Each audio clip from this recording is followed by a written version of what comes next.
Rebecca, you are the prettiest girl in Brooklyn. Thank you, Sir Jeffers. Will you accompany me to the mysterious wedding today? No. But, Rebecca, I love you.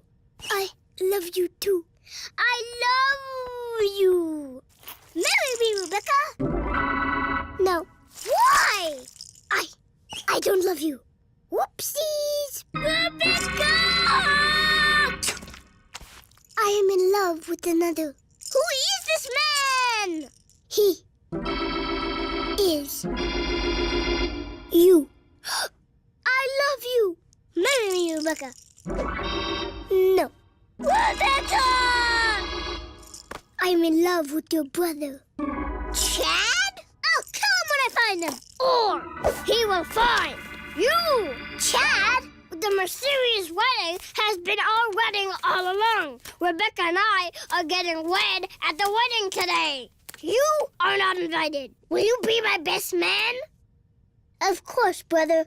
I hate you so much. Goodbye, brother. I'll see you at the bachelor party. Goodbye, Sue Jeffers. I will always love you. Rebecca.